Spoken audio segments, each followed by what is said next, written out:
I'm Forrest Saunders standing out in front of the House chamber here in the Florida legislature. Unprecedented, unbelievable, unexpected. Those are just some of the words that are floating around the Capitol today. And that is, of course, after Governor Ron DeSantis' special session got a legislative snub by lawmakers who decided to do their own special session. Here's what happened. Monday was indeed a special session snub of Governor Ron DeSantis. The House is adjourned, sine die. After gaveling in for fewer than 30 minutes, lawmakers ditched DeSantis' pitch for immigration, condo petition reform, and hurricane relief, instead calling a special session of their own and affirming they're a separate branch of government. The Florida legislature matters. Our opinions matter. Our voices matter.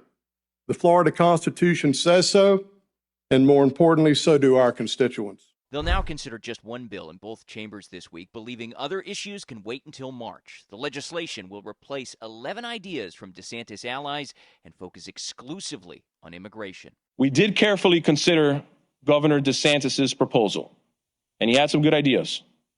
But many of his proposals are bureaucratic.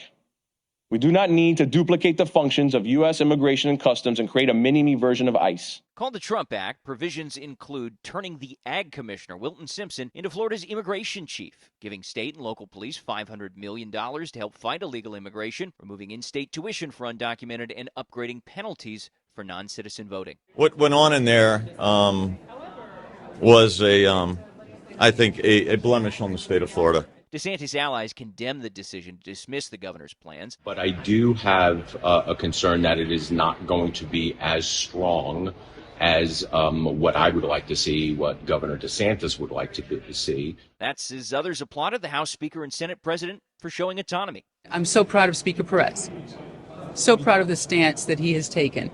Because for the last 6 years, I haven't felt as though, there's been any separations of powers. Others went further. Senator Randy Fine, who openly broke with the governor during his bid for the White House, suggested DeSantis was only ever playing politics. But to call a 5-day special session on 4 topics with no bill and then not even send the call to the legislators, it was obviously all this was a stunt to get on Fox News. The governor weighed in later in the day with some fiery words of his own.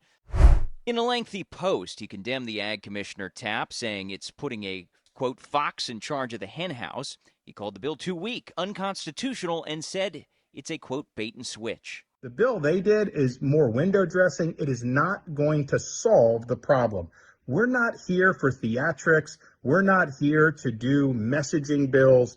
The only thing we need to do is to do things that are going to actually solve the problems. Democrats still have major concerns, saying either plan has problems. I don't know how much they actually differ and disagree on the policy. I think it was more about the procedure. That's as the state Democratic Party put out a statement with simply this: a guy eating popcorn. So let's take you through the tick-tock of the next steps here. Basically, the bills will go through committee meetings. That will happen on Monday. The next step after that is Tuesday. They will gavel in these chambers and then potentially pass this legislation, sending it off to the governor. Will he veto it? That's the next big question we'll have to face. And if he does, it comes back here, and lawmakers will have to override that veto with a 2/3 majority if it's to become law. We'll have to wait and see what happens next, but that's the latest here in the state capitol. I'm Forrest Saunders reporting.